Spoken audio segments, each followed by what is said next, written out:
Acast powers the world's best podcasts. Here's a show that we recommend. If you've ever dreamed of quitting your job to take your side hustle full-time, listen up.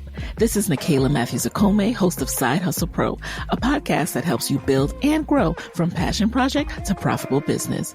Every week, you'll hear from guests just like you who wanted to start a business on the side. If you can't run a side hustle, you can't run a business. They share real tips. And so I started connecting with all these people on LinkedIn, and I saw Target Supplier Diversity was having office hours. Real advice. Procrastination is the easiest form of resistance. And the actual strategies they use to turn their side hustle into their main hustle. Getting back in touch with your tangible cash and sitting down and learning to give your money a job, like it changes something. Check out Side Hustle Pro every week on your favorite podcast app and YouTube. Acast helps creators launch, grow, and monetize their podcasts everywhere. Acast.com. Acast powers the world's best podcasts. Here's a show that we recommend. Chicago, 2011. A cop is murdered. Police and prosecutors swear they have the trigger man. He swears he didn't do it. How far will each side go to prove they're right? Like it's just one bombshell after another, you know, where you're like, what? The story of a PlayStation, a brain-eating amoeba, and the relentless pursuit of justice. Off Duty, out now. Listen wherever you get your podcasts. Acast helps creators launch, grow, and monetize their podcasts everywhere. Acast.com.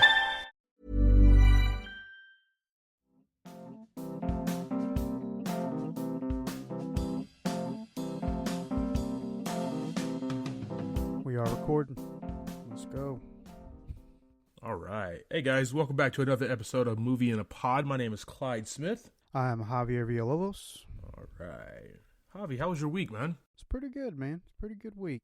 Didn't work too many extra hours. Watched a few movies. So while we're talking about that, what'd you think of, no spoilers, but what'd you think of WandaVision episode this week? We watched that. Me and the wife watched that on Friday when I got home, and that was fun.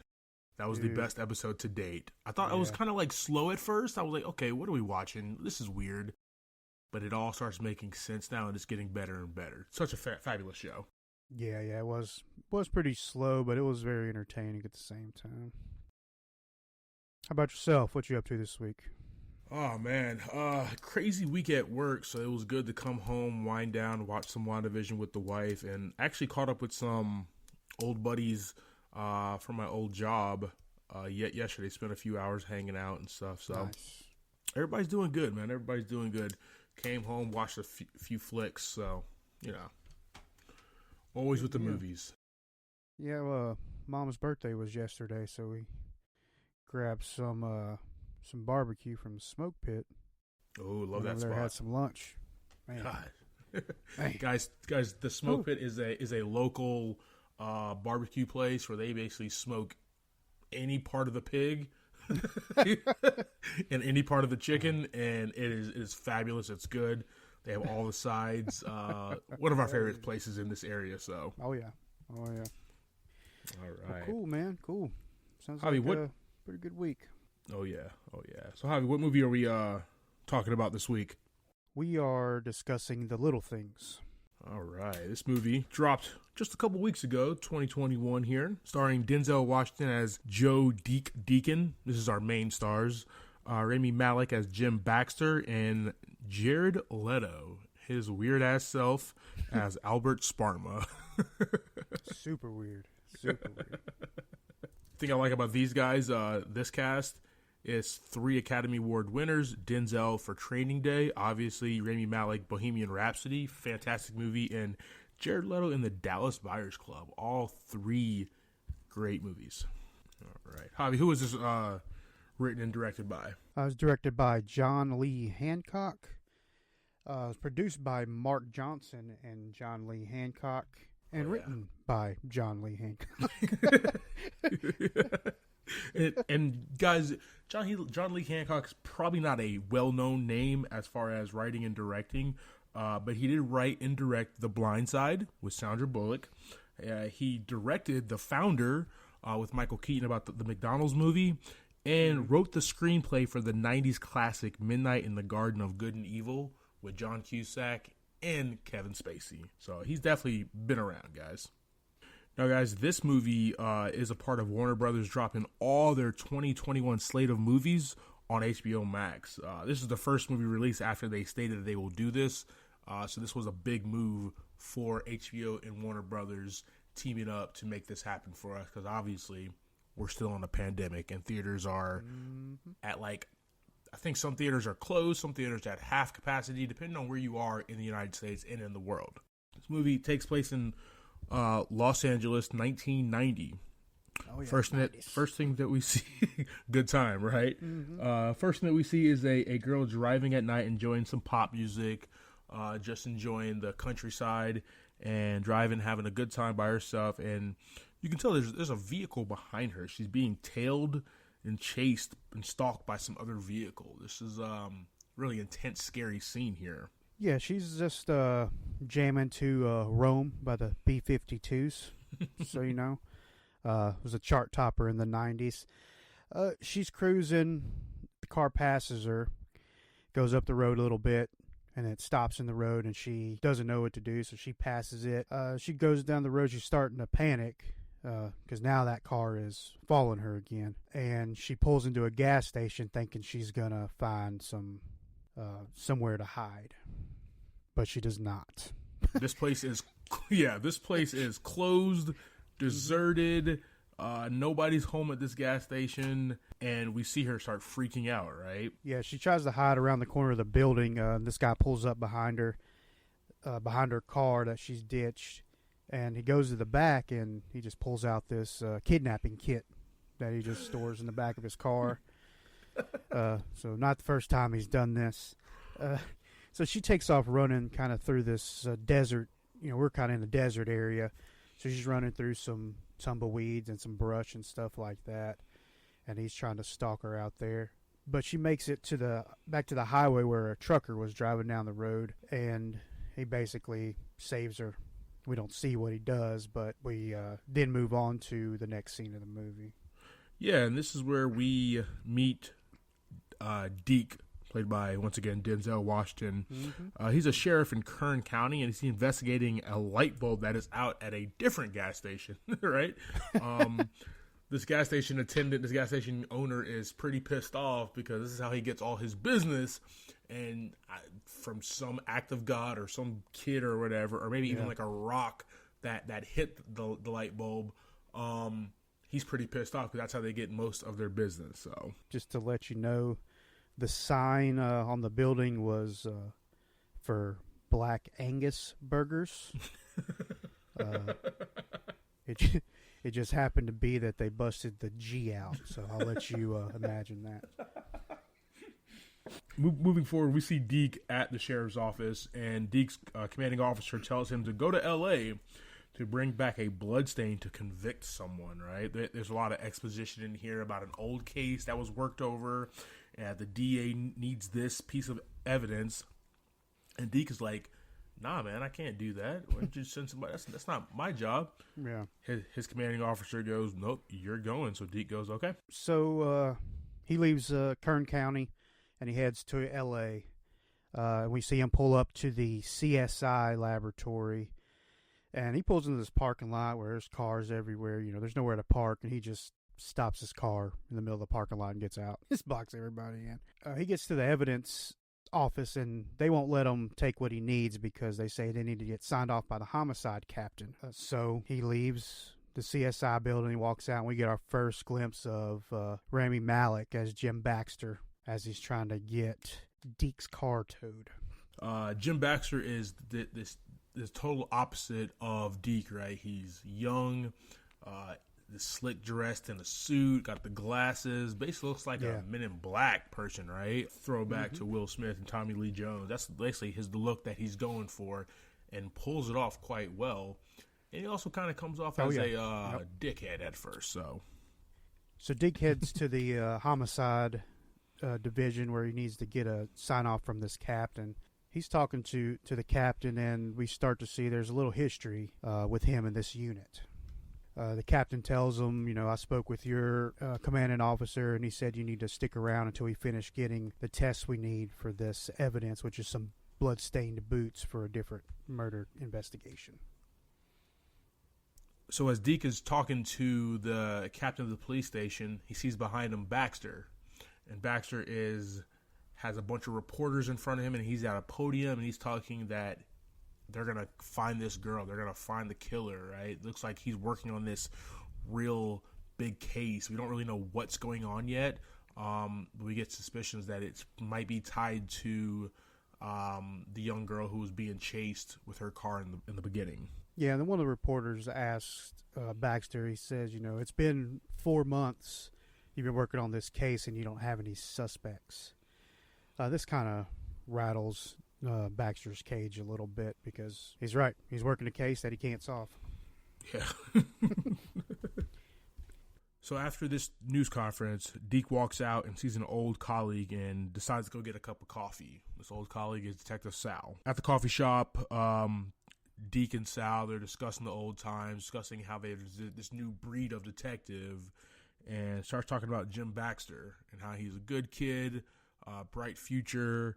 And Baxter actually walks in and introduces himself. They talk a little bit of exposition. The other detective knocks on the glass of the coffee shop, and Baxter walks out.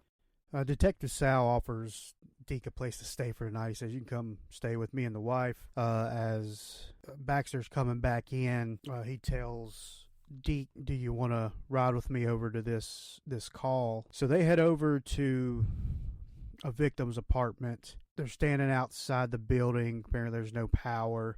They have some guys go up to make a containment for the scene. And then they head upstairs and they go in this apartment. They have to go through one apartment out on a fire escape to go into the victim's apartment, and it's pitch black.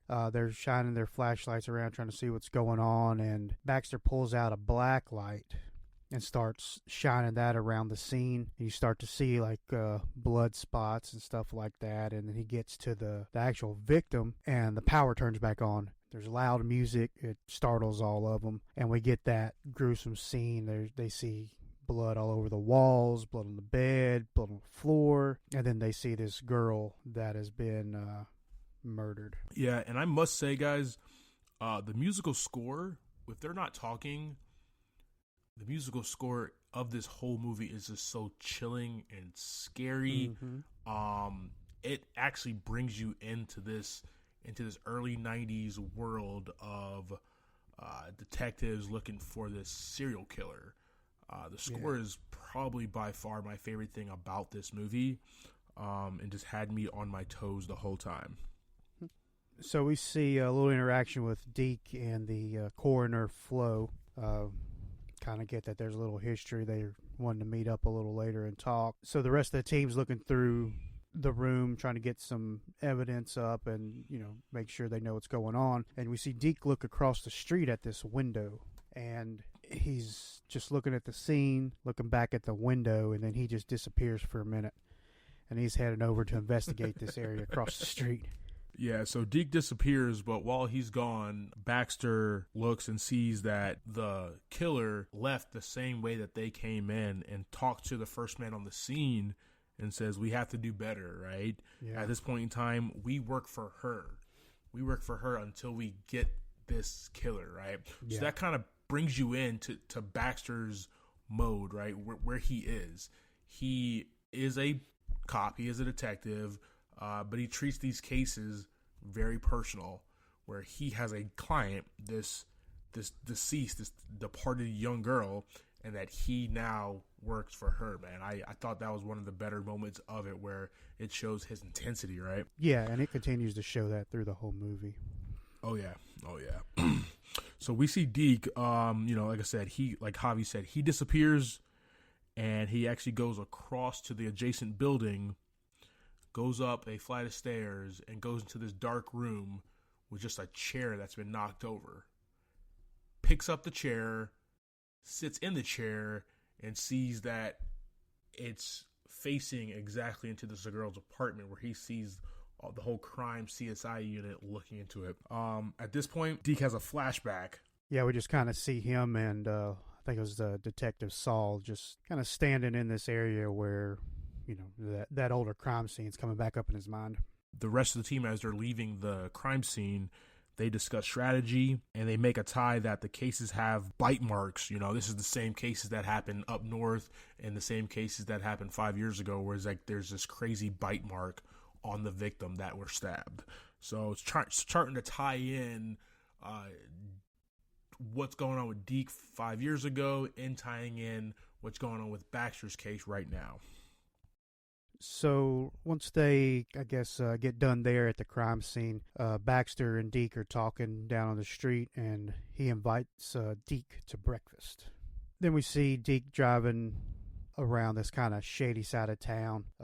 There's a bunch of, you know, ladies for sale on the side of the road, if you know what I'm saying. Then he just grabs him a burger at a little diner for the night. So it's kind of late at night, and we see the next scene, which is a lady and a man. They're having a jog. They're running through their neighborhood. He offers to run her home the rest of the way. She says, "It's 3 blocks. I got it." So she takes off running home, and then we see a car start following her down the road to her home. Yeah, and one of the noticeable things about this young lady as she's running away is this bright red beret that she's wearing in her hair. Mm-hmm. And she runs away, and like Javi said, this car comes behind her, and it's a really dope shot, actually. We see the car follow behind her, and then this camera just pans up to the city of Los Angeles. It's really creepy but dope scene about like how much craziness happens in the big city. Yeah, in that same scene, it shows how it's nighttime, and then it speeds up real fast to show kind of the morning sunset. Man, I love you these. go from a creepy nighttime scene to a beautiful morning sunset. And I love these type of scenes that change the time of day with it. Yeah. They're some of my favorite in movies. So the next morning, Baxter arrives at the diner, and Deke is on the phone with his commanding officer, telling him to come on back to Kern County, don't need the bloodstained boots anymore, and that he'll see him tomorrow. Deke and Baxter interact. There's some exposition there, and Baxter says that Deke might want to stay around because of his old friend Stan Peters. You can automatically see that Deke is very interested in what comes next. So next scene, we're in the interrogation room with Stan Peters. Jim's showing him some pictures of the girl from his neighborhood. Shows him a graduation picture, then he shows him a picture of her dead. Apparently he's a registered sex offender. What he tells him, he said, I was just peeing in public, and the lady saw him. That's what he says. He's not like a rapist or nothing like that. Deke calls into the room, and Jim picks up the phone and says, Deke says, ask him about Mary Roberts. Stan gets freaked out, and he gets up, and he kind of looks like he knows who's on the other side of the glass, like like what guy's connected to this victim, Mary Roberts. Yeah. They both leave the station, Deke and Baxter. And Baxter asks Deke if he broke Peter's jaw before, because that's what the story is, right? Yeah. Yeah, he says, you got to kiss a lot of frogs to find your prince. Oh, man. You got to love Denzel Washington, how he delivers. Yeah. Baxter is back in his office, and he has a missing persons case, but he doesn't want to entertain it because he works homicide, not missing persons, which are two different divisions. Mm-hmm. Deke drives through L.A. and sees a cross in the distance. Now, guys, we see a lot of biblical references in this movie.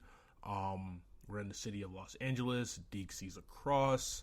Him and his old commanding officer, the Captain Ferris, talked about angels and stuff of that nature in biblical references. There's a lot in this movie. Very interesting, where it's not really front and center, but it is background, but also plays a big part. It's almost like character in this movie. Deke does arrive at the coroner's office, Flo, and asks Flo to look into the deceased girl's body. They talk. There's some exposition about them in the old days. She tells him that the match on the bite is inconclusive and that she received a post-mortem shave and that she ate roast beef before she died, right? A lot of information about this body. I've never wanted to work as a coroner or with dead bodies, but the old saying is the dead do talk. So she knows a lot. Yeah, she also mentions that the murderer came back. He killed her. She was on the floor. He left, came back, and propped her up and put a bag on her head. Deke does ask her for help with some old case files, and she does agree to help, but says if something goes wrong, she can't be there for him again. We don't know what that again is. We don't know what really happened in the past, but we can tell that she means business. So, yeah, he does. The first time we see this in the movie, he's kind of talking with the corpse and talking to her, and we get a kind of a thing where that's how he does his detective work. He's talking to this girl and telling her what happened to her and trying to piece the puzzle together of how she ended up there. Yeah, I like this. This is different cop exposition with trying to figure it out. Usually we just get, the New York Undercover or NYPD Blue or whatever it is where they just kind of talk around. This is the detective with the deceased body and him kind of going through it by talking to her. It's a different type of exposition with trying to figure it out, and this is one of the scenes that I thoroughly enjoyed, actually. So we move on to Deke and Flo. They're eating, I assume, some dinner. And she pulls out a flowered hollow point that's hanging off of a keychain. And she tells him it reminds her of what she did and of what he did. And we still don't know what that is yet. Deke returns to the deceased girl's apartment and looks into the fridge. As he's looking in the fridge, the landlord comes in and tells him that the fridge has been broken for a week. The repair shop that she called to fix it is ABC Appliance, and the stuff in the fridge was already rotten except the milk, which her son happened to drink, and she said, "Arrest me." And then there was a few Busch Light beers that she had to go grab and get. For future reference, that's a Busch Latte. Oh. My Fancy, buddy Chip refers to those as Busch Lattes. Hey, man, beer of champions right there, right? Right, so in this, as she's going to get the Busch Lattes, Deke examines the crime scene. He sits down in a chair and goes to the same flashback, and we see more of the flashback. His team finds bodies in this park wooded area. She comes in, gives him the Busch Lights, and she asks him, how can you handle this smell? She goes, if you're lucky enough, you don't. So then we see him, he leaves the apartment, and he's headed to find somewhere to stay for the night. He arrives at this real shady hotel, a bunch of, more ladies for sale out front. He goes in, talks to the man. It's $100 a night. The guy tells him, the guy from before, stuff's still in there. Just throw it in the hallway. So it's a real sleazy, dirty hotel. Yeah. And he also asks him, do you want some company? After he told him he wasn't affiliated with the ladies. Yeah. The hotel name is St. Agnes Hotel. That's a saint.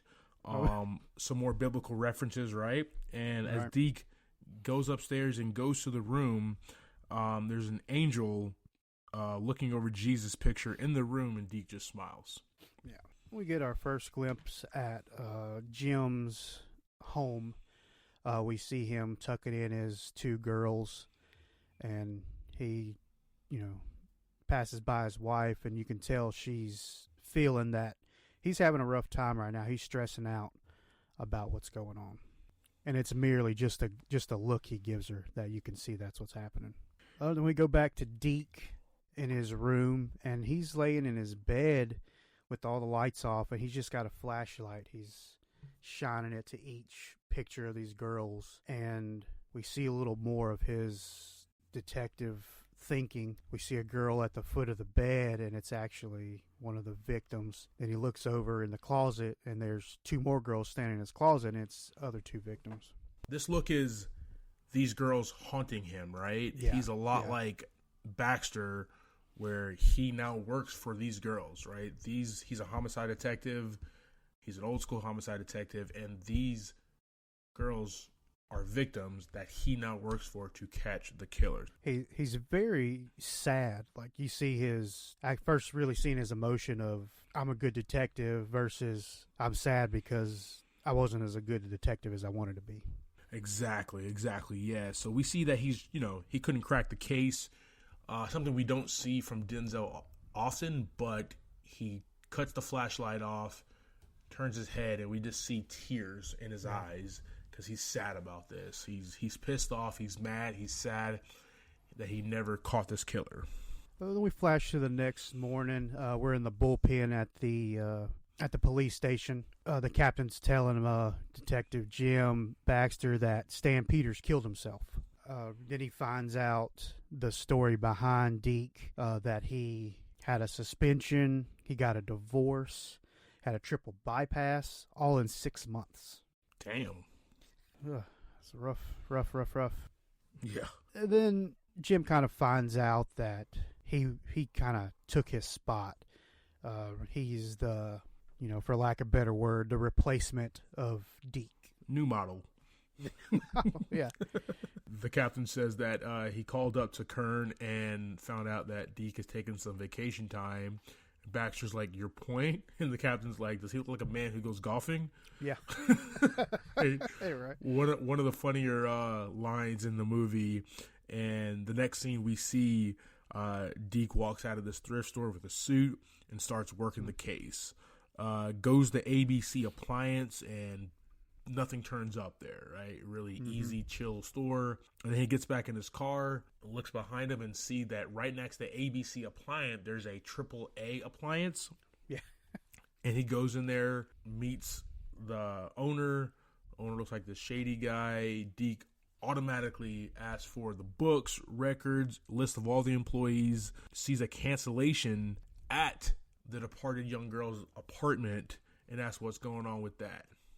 Right? Doesn't really go anywhere, doesn't really see anything, walks out, and we see our first glimpse of Jared Leto as Albert Sparma look at Deke as he's walking away out of the store. Yeah, while he's there, he snatches up a list of all the employee names as well. So Baxter's going to the forensics department. He's trying to get a hit on some prints. The guy there tells him, these prints aren't good. Jim says, what exactly do you guys do here? He says, well, we make you look good in court. Then we flash over to Baxter meeting with Rhonda Rathbun's parents. He went to see him at their house to see, get some statements from them and to get some direction of where he needed to start with his search. They say she was wearing a red beret when she was running. He finishes up there, and as he's leaving, my man gets a page. We see Deke then driving around Los Angeles. Don't really know where he's going, but he's cruising, and then we see these cop cars slowly. It's a really cool scene where it's in slow when we see these cop cars just kind of fly past him while he's at this light. And then the next scene, we see Baxter and his CSI team investigating a body that was turned up from the water. And Deke arrives. Come to find out, it's not the girl, Rhonda, the girl with the red beret. It's some other girl who's just washed up. Mm-hmm. Baxter asked Deke, is this how you spend your vacation? Just, creeping around crime scenes. So they talk a little bit, and Baxter finally kind of gets frustrated enough. He asks Deke, he says, are you going to tell me about Mary Roberts? Because Stan Peters swallowed a 12 gauge last night. Ouch. So they move from the scene next to the water, and they go up on a bridge, and they're talking back and forth about some stuff. And Deke hands him a list of the employee names so he can run them and see if he finds any leads. And this scene is actually really cool. It's a lot of exposition between the two where you're starting to see that they are going to team up to figure out who the killer is.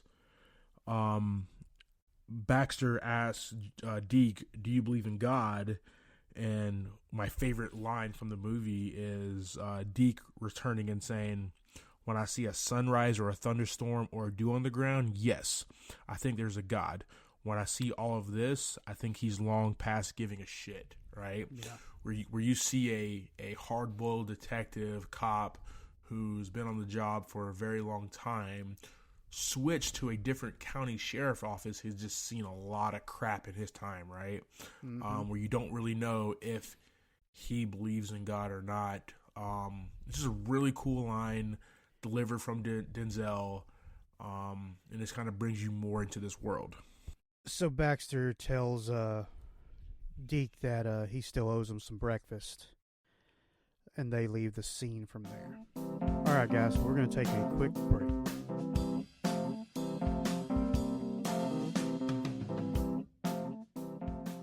Hey guys, while we're on this break, we wanted to take a moment and let you know we are on social media.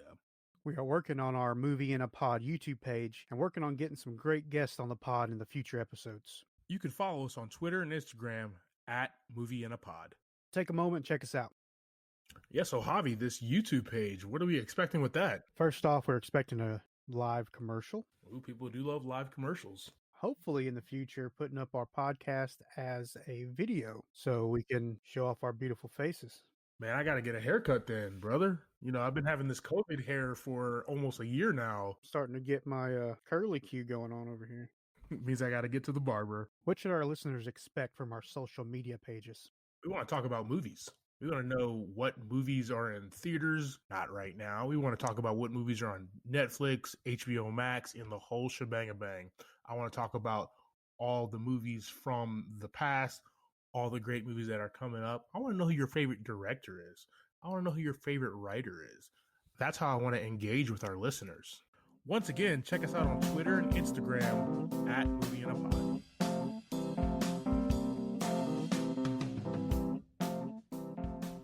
Mics are back on. And we're back, guys. All right. The next scene, Deke meets the Baxter's family. They have breakfast there. So we see Mrs. Baxter, and she's making breakfast, asking questions to Deke about his life. We come to find out a lot of exposition here. Deke was married, now divorced, has 2 grown daughters, is only a deputy sheriff in Kern. She feels some. You can tell that she feels some type of way about that as well. That was a weird. It's an awkward combo altogether. Mm-hmm. Like everything she asked him, she thinks she's going to get a good answer, and then it's sad. Yeah.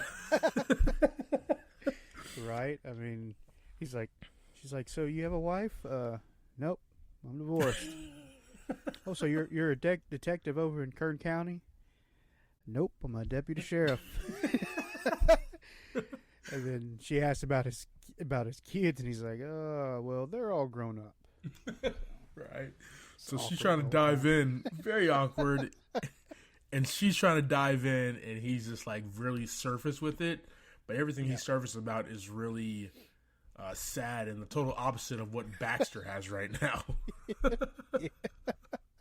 But the cool thing about this scene is that everything that Baxter has right now, Deke did have when he was a young man, when he was first starting out, right? He had the 2 gorgeous daughters, was married, was a top-notch homicide detective of the unit, and now doesn't have that anymore, right? Which is almost foreshadowing a possible future for Jim Baxter if he decides to follow this route.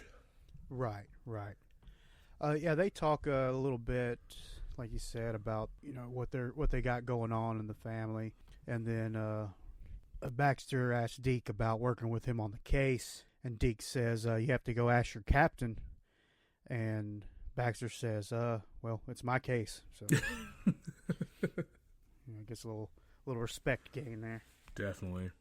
Just a quick scene. Deke goes see his ex-wife. They have quick conversation about her new life and that Deke needs to probably call his daughters.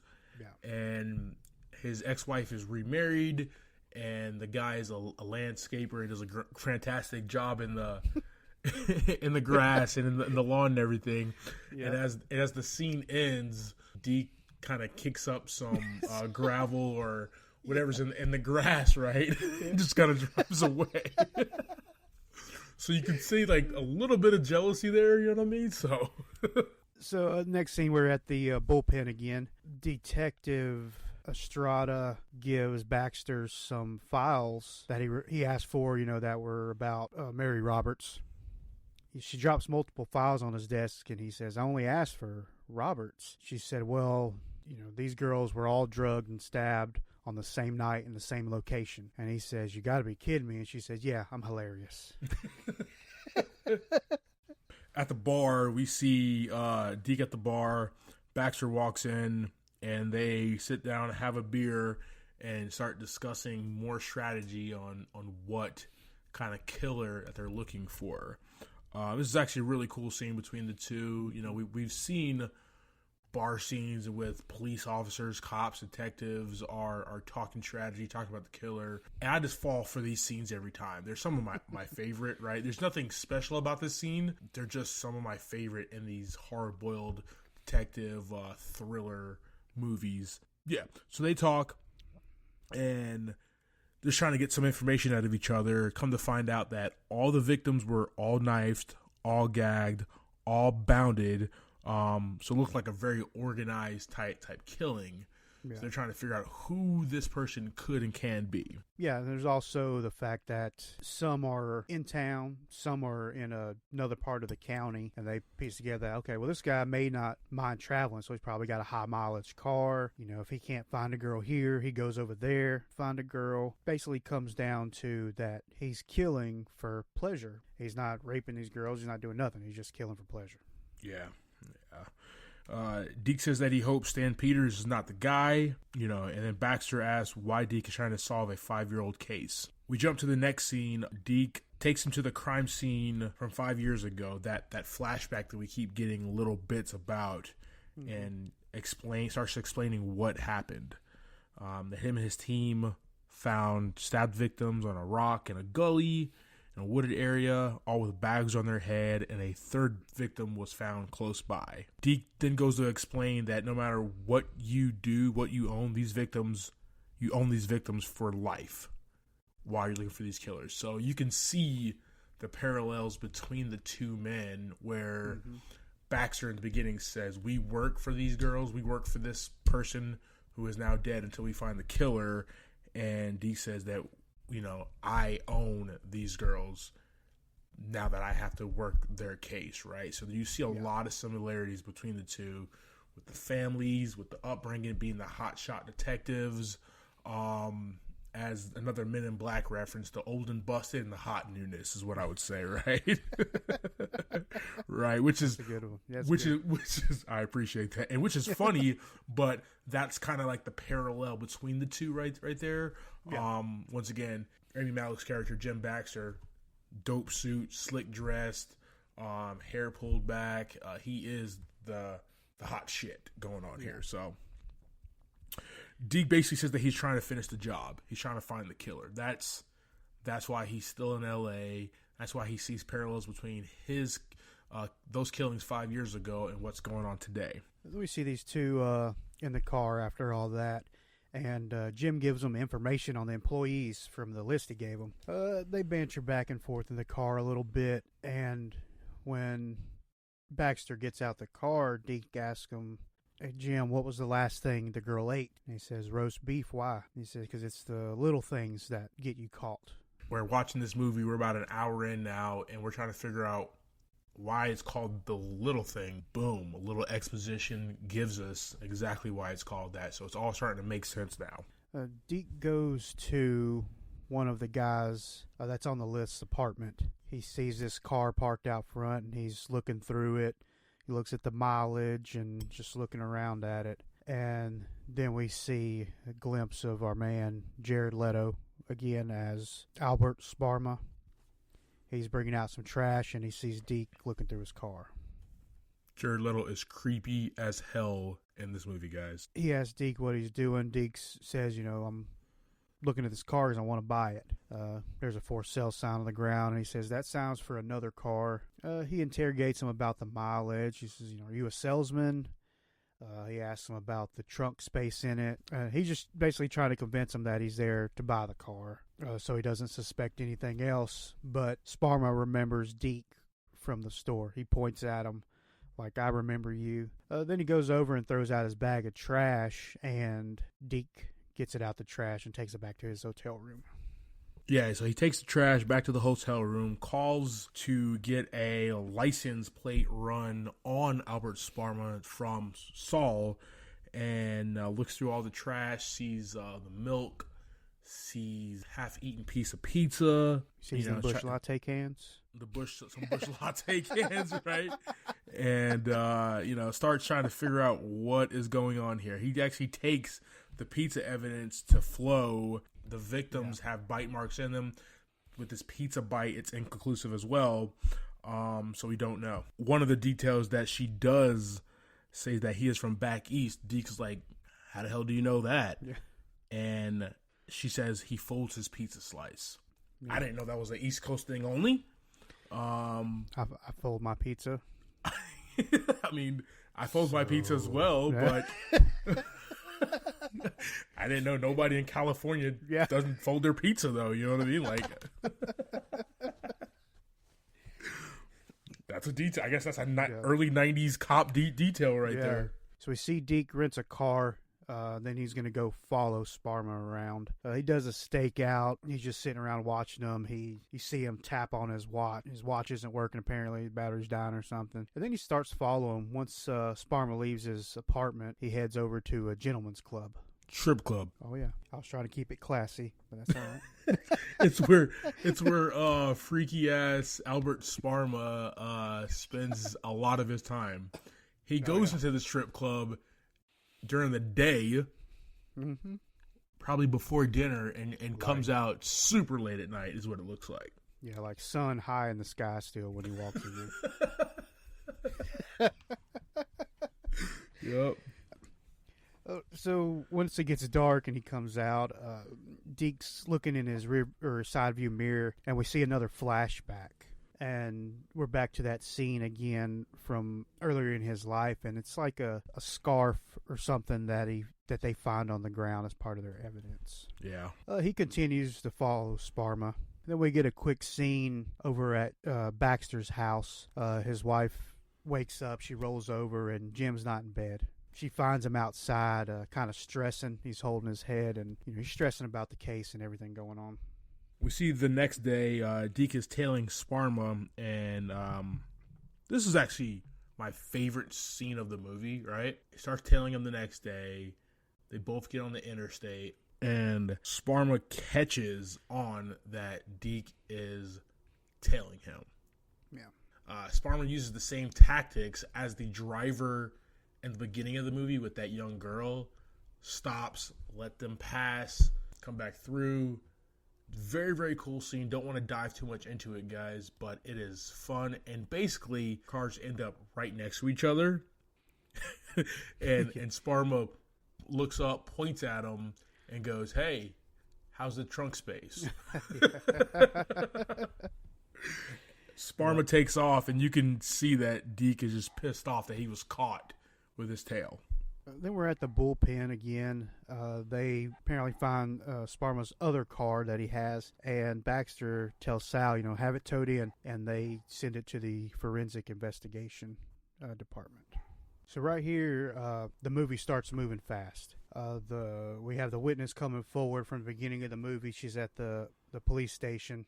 They arrest Sparma. They bring him into the police station. They find out the car that they had towed in actually clean. They didn't find anything in there. And Deke talks to Baxter about wanting to watch the interrogation of Sparma. One other thing to mention real quick is the girl actually sees Sparma in the police station with handcuffs on, and he didn't really make a big scene out of it. He just kind of looked at her, looked away like he didn't know who she was. Yeah, this was interesting, right? Her name is Tina Salvatore. Her name's only mentioned once. And Baxter has clear instructions to basically keep her away from anything and anyone because he wants a clean shot of her looking into who the killer might be. And she has to go to the bathroom, and one of the other detectives says, "Go, come right back." But while she's away, she sees Sparma walking up to the interrogation room in handcuffs. Yeah. And that right there, as Jared Leto looks scary as hell, is a very scary sight. So Sparma is in this interrogation room, and Sparma knows his rights right away. We can tell that he is very hip to how this game is played. Baxter starts showing him pics of the dead girls, and he finds it as a joke. He finds it as really funny that he's into this, right? We find out that Sparma is kind of aroused by these dead girls, right? It's a little weird scene. Sparma says that he is the guy. They had no evidence. He would be under arrest. So why is he even there, right? So he knows all his rights, what's going on here. Deke asks if he can come in, and Deke starts asking him questions, and Deke immediately starts playing bad cop and loses his temper, right? This is where the movie really starts picking up, and it starts moving really, really fast here. The next scene, we see Tina Salvatore looking at different pictures. She stops at Sparma's picture, gets scared, and reveals that she saw him earlier. Baxter immediately pissed off. Yeah, we can't use her as evidence. We can't use her testimony now because she already saw him in handcuffs, and the guy looks scary. So it basically says her ID of him is tainted because she has an image of this guy that's in handcuffs, not the person she's supposed to be remembering. Baxter finds out that Sparma confessed to a murder 8 years ago. The cap tells him that they're calling the feds in. He has 2 days until they're there to take over. Basically, Sparma walked in, confessed to a murder, and they had nothing, no evidence or nothing, so he walked. And then we see Baxter visits Deke's hotel. The door is unlocked. It's dark. And Baxter sees all these photos from these deceased girls on the wall. And we see Deke is in the corner and cuts the light on, kind of almost scares Baxter. Baxter's like, what the hell is going on here? Deke says it's the past meets the future, right? Yeah. All of Deke's past cases with these dead girls meets what's going on right now and trying to tie them together. Baxter immediately tells Deke that he needs help. Deke says, I know all the symptoms. Deke says that he needs to be in Sparma's apartment for 5 minutes, right? Within that same conversation, they're talking how Sparma's the guy, and Baxter saying Sparma's not the guy. He confessed to a crime 8 years ago, but lied about it. And Deke says, if you just give me in his apartment for 5 whole minutes, he can prove that Sparma is the guy. Really cool scene between the two where they're kind of, this is a very cliche in movies where you see they're both protagonists as clear indications of why they're doing their thing that they're doing, right? Yeah. Baxter says he wants to nail the bastard for all the girls he's killed and for the Red Beret girl, Rhonda. And Deke goes, well, I want to nail the bastard too, but I want to nail him for myself. Yeah. So they put together a plan, and Baxter calls Sparma. He asks him if he can meet him at Pike's, which is a little restaurant on the corner, so he can make up for what happened in the interrogation room between him, Deke, and Sparma. Sparma leaves and is heading that way. Deke sneaks into his apartment, and he's searching through all this stuff, trying to find some evidence or anything he's looking for, and Sparma has a police scanner that's really loud, and it scares him while he's in there. So while Sparma is sitting at Pike's, Baxter never showed up. So he makes a call and gets a Shirley Temple to go. And then we cut back to the apartment where Deke finds a secret door under a rug, and there's a canister in there that's full of newspaper clips from the murders. That scanner goes off again, and Deke hears that there's an officer down call at that address, and he starts trying to kind of clean up what he was messing with, and has to get out of that apartment before the cops come in. Right, and there was a few other items that Deke did run across and did find in that apartment. He found bush light in the refrigerator, a knife with the point cut off, obviously the police radio dispatcher, a bunch of books about crime and death, Helter Skelter, and a bunch of other books. A red room to develop pictures. Fake teeth. Remember, the killer bites his victims and then finds that hole in the floorboard with the box that Javier explained, all these news clippings and everything. Deke has another flashback at this crime scene and hears a noise while looking around. So we're back really quickly, right? Mm-hmm. These flashbacks are super quick where he's back at this crime scene from 5 years ago, hears a noise, doesn't really know what it is, and kind of gets behind like a brush and gets down. It looks like he's about to draw his gun from his side. Mm-hmm. And it looks like we come back to the scene, and it looks like Sparma called the police to his apartment about officers being down, and Baxter tries to, get to the scene and help out, but the police who arrive first block his way. Yeah, so Deke gets out, and he makes his way over to climb on the roof. Climbs up on the roof of this building, and he's just trying to shimmy his way up. And Baxter's making a call to to his unit, to that office, and he hangs up the phone. And he looks around, he sees Deke climbing on the roof. Then he looks over, and Sparma's standing there with his Shirley Temple, watching the whole thing go down. Just creepy as shit, man. Just just creepy as shit. So creepy, man.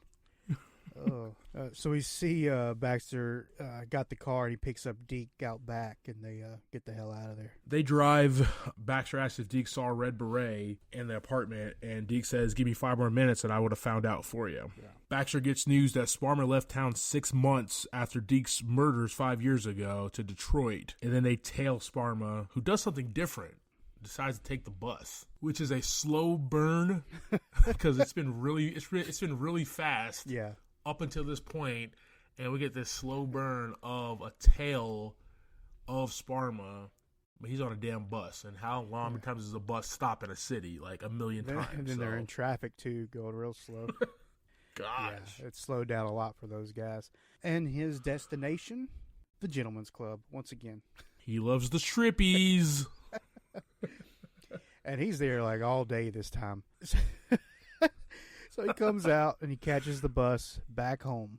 They see him get home. He goes into his apartment, and they're still on this stakeout. They're sitting in the car, and Baxter just starts freaking out. Loses his shit right here. Yeah, and Deke tells Jim, all we can do is work the case. It's like fishing. You got to be patient.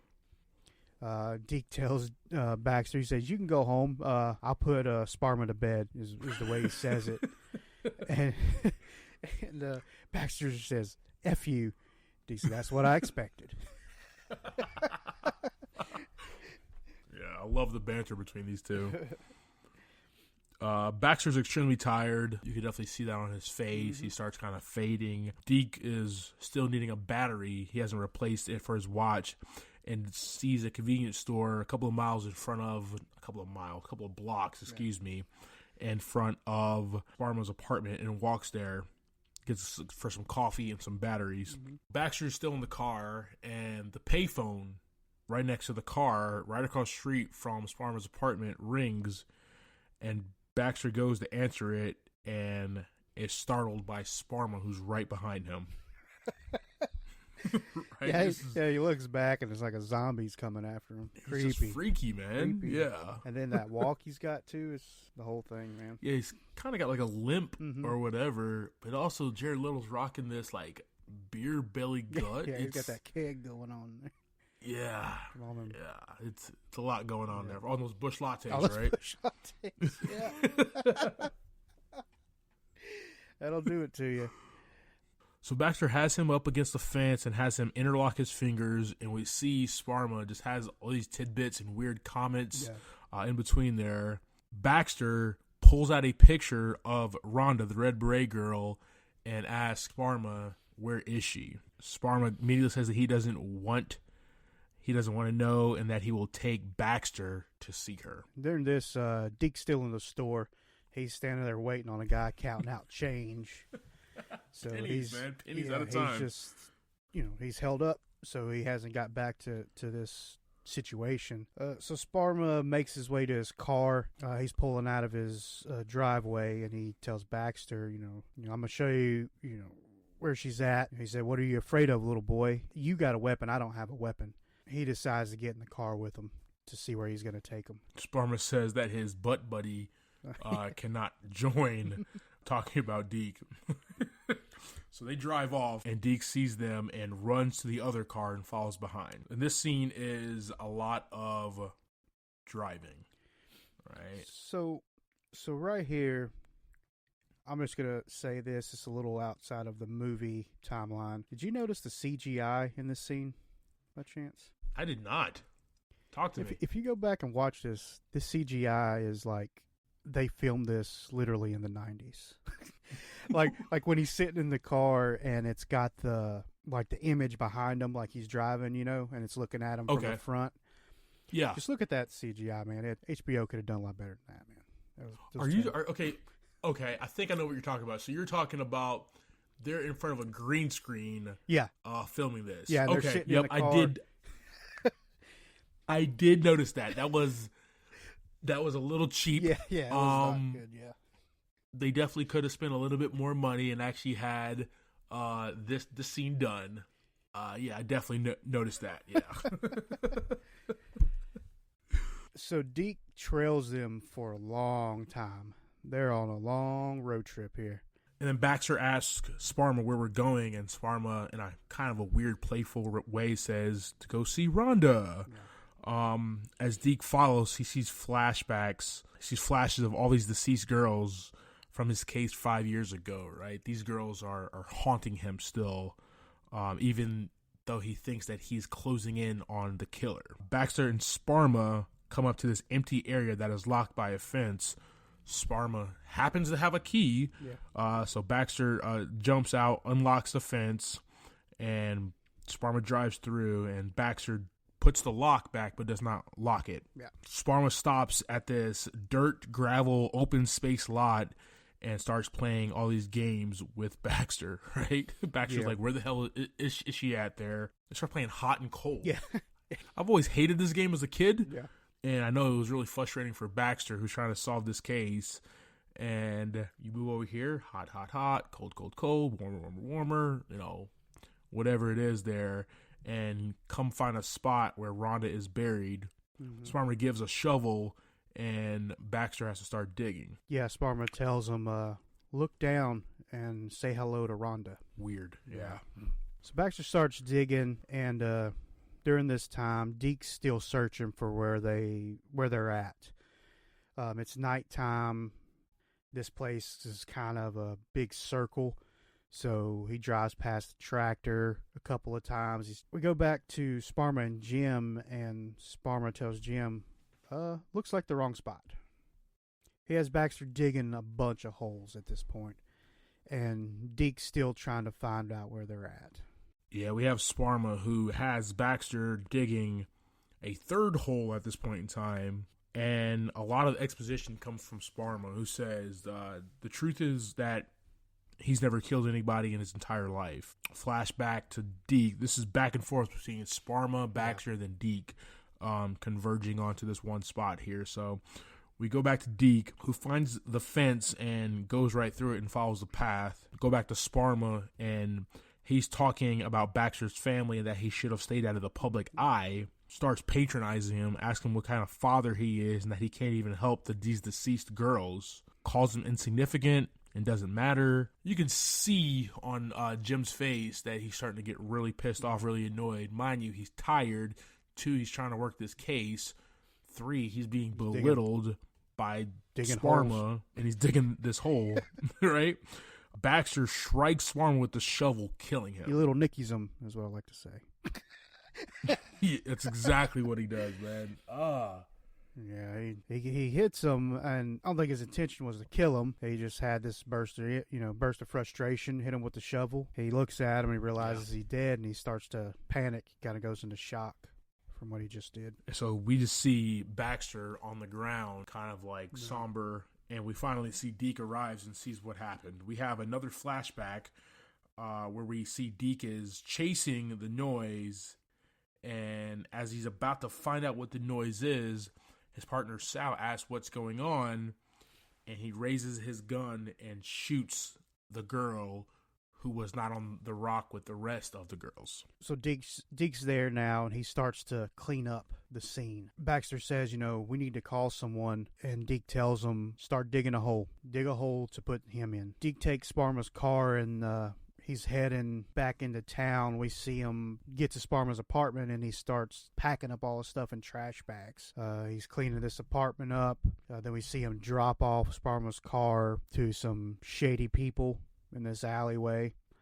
He tosses them the keys for it. Then we see Jim's got all this stuff from the apartment packed up into his truck, and he's on his way back to Baxter. Right, so we get back to this dirt gravel space. Baxter hasn't put Sparma's body in a hole, but it looks like he's digged all night looking for Rhonda, not finding her at all. Deke ends up burying Sparma and fills in all the other holes that Baxter created. Deke tells Baxter to go back and say that Sparma was awash and that Deke left town. Yeah, he says, tell the captain you need to take some time, a couple of weeks. Basically, trying to get him to cut this off. He needs to let it go. Don't look at files. Don't look at nothing. If you start doing that, then he's going to come back to life. This is a cool scene. Deke and Baxter actually embrace and part ways, knowing that they'll probably never see each other ever again. So Deke heads back to Kern County, to his home. We see a quick scene back at the police station where the FBI are there now, and they're getting ready to start their investigation. At square one. Square one. We see Baxter sitting in his backyard. He's watching his daughters play in the pool, and Sal comes by and drops a package off from Deke. Inside this envelope, it's a few things for him to help him get some closure on the cases. Yeah, so this scene is kind of cool to wrap things up. Baxter's taking some time. He's watching his daughters swim in the pool, and his daughters are in there, but all he sees is Red Beret Girl, Rhonda's face, right? He promised their family he's working for her to find this girl, digged all night, couldn't find her, right? So all he sees is her. His wife comes outside. What's up? I was going to say, he's replaying that video clip that her parents showed him of her swimming in the pool. Baxter then opens up this package with a note that says "No Angels." Knows it's automatically from Deke, and then there's something else that he feels in the envelope package, and it's a red beret. And you can kind of see that he's still somber on Baxter's face, but has some closure. You can kind of see that as well. There's some closure on his face. Yeah, there's probably a little bit, but the whole time he was still unsure that Sparma was the guy, even after they buried him. With Deke going back to the apartment and finding this, you're like, oh, okay, there it was. This was the guy. But ultimately, the next scene is Deke back at home and burning all of Sparma's stuff in this barrel. And Deke has a flashback in this scene as well, where Flo pulls the bullet, her keychain token, and calls it a stab wound. So instead of calling it a shooting from a police officer with this girl, they change it. That was his multiple stab wounds. Yeah, so it's Deke, Flo, and the captain was in there as well that are part of this cover-up. And this is where Deke is still haunted. In this same scene, the dead girl that he just shot on the gurney turns and looks at Deke. He's being haunted by her still. Going back to Deke's home, Deke burns a box with all of those little knickknacks and articles that was in Sparma's apartment, burns his gloves, and goes to his car and gets a pack of berets. And you see the pack, but you see the candy apple red one is missing, and throws those away. Deke walks into his home, and the credits start rolling. And ladies and gentlemen, that is The Little Things. Yeah, so this one, Clyde, kind of leaves you hanging, because you don't get closure on it. Like, it's still like, okay, did he do it? But I guess at the end of the day, I guess he really is trying to make sure that Baxter doesn't end up like him on this long road to getting nowhere with his case. Yeah, you know, you always wonder in most movies, heroes and villains, right? This movie, you really don't know who is who. So there's always protagonists, antagonists, heroes, and villains. You really don't know what's going on here. Yeah, I mean, you have Sparma, who says he's a crime buff that doesn't seem to worry through the whole movie. He's just making jokes and leading them on these journeys, and you don't know if he's the guy or not. And then we find out that Deke has a cover-up murder. And now Baxter does as well. Oh, yeah, that's true. Yeah, you're right. You know, we have a lot of parallels within this movie between those two main characters there. So Javi, go ahead and take us through, man. What was your favorite scene in this movie? I think one of my favorite scenes was when they are outside of his apartment and Deke is at the store looking for the watch batteries and they're getting the coffee, and that phone rings and Baxter gets out and goes and answers it, and he turns around and there's Jared Leto being creepy as hell, you know? Yeah. And then they kind of, you know, have a very physical interaction. You know, he throws him up against the fence. He's kind of holding him hostage there like he's under arrest, but he's really not. A lot of bad cop stuff going on. Definitely. Yeah, mine was the one we didn't really dive into much, but it was that first tale between Sparma and Deke, where Sparma actually catches him and Deke gets pissed off about it. That's a really dope cinematically, and how that was shot. That was a really, really cool scene there. Yeah, man. How many buckets of popcorn do you give this movie? I gave it 3 buckets of popcorn. It was a fun movie. I'll probably watch it again. It's another cop movie, another detective movie where, you know, somebody has a bad past, and, you know, it wasn't special in that aspect to me. But I'd really enjoyed Denzel and Rami on screen, and Jared Leto. They did a great job. You know, I was really excited about this movie. You know, in some of our meetings earlier, trying to outline different movies that we want to watch, I was like, Javi, we got to review this movie, right? We got to talk about this movie. This is on the list. Yeah. So I was super excited, man. But I was expecting a lot more than what we got. You know, we have 3 Academy Award winners in this movie starring. This got 2 buckets of popcorn for me, man. You know, I was expecting a lot more payoff in this movie. I was expecting us to figure out who the killer was. Right. I was expecting like a stronger performances out of these characters as well. Don't get me wrong, Denzel brings it every time. Rami Malek, he's starting to bring it every time that I see him on screen there. Jared Leto is just continually just typecast as this weird guy now. Yeah, he is. It's becoming like, all right, let's expand a little bit, but you know, he even does his thing there, but there's just absolutely no payoff. In was Sparma the killer or not, right? Yeah. Evidence kind of shows that he could be, but really never got any idea or clear evidence as to, in fact, the killer was him, or, you know, who they were actually looking for. So yeah, Deke never really found anything. I mean, the only reason the outcome was what it was is because Baxter hit him in the face with a shovel. Dude, just killed him. Mollywopped his ass, bro. God. You know, I mean, that was wild, man. So, all right, guys. So that is our discussion of The Little Things. Please hit us up on our socials. Talk to us. We have Facebook, Twitter, and Instagram. Movie in a Pod, and let us know. Once again, my name is Clyde Smith, and you can find me on Twitter as I am Clyde D. Smith. I'm Javier Villalobos. You can find me at Mr. J8200. Thanks, guys. Appreciate it.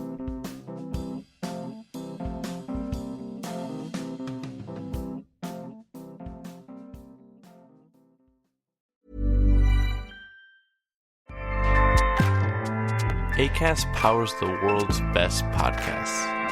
Here's a show that we recommend. If you've ever dreamed of quitting your job to take your side hustle full-time, listen up. This is Nikayla Matthews-Okome, host of Side Hustle Pro, a podcast that helps you build and grow from passion project to profitable business. Every week, you'll hear from guests just like you who wanted to start a business on the side. If you can't run a side hustle, you can't run a business. They share real tips. And so I started connecting with all these people on LinkedIn, and I saw Target Supplier Diversity was having office hours. Real advice. Procrastination is the easiest form form of resistance. And the actual strategies they use to turn their side hustle into their main hustle. Getting back in touch with your tangible cash and sitting down and learning to give your money a job, like it changes something. Check out Side Hustle Pro every week on your favorite podcast app and YouTube. Acast helps creators launch, grow, and monetize their podcasts everywhere. Acast.com. Acast powers the world's best podcasts. Here's a show that we recommend. This season on The Dream. Supplies are being provided by nurses who run out in the middle of the night and purchase diapers, but the hospital is still charging as if they still have these items. We are digging into every topic we've ever wanted to cover on this show. It's a spinning plate analogy. The second that you stop spinning those plates, that crashes. So you can never stop working. The Dream Season 4 comes at you weekly starting Monday, January 20th. Acast helps creators launch, grow, and monetize their podcasts everywhere. Acast.com.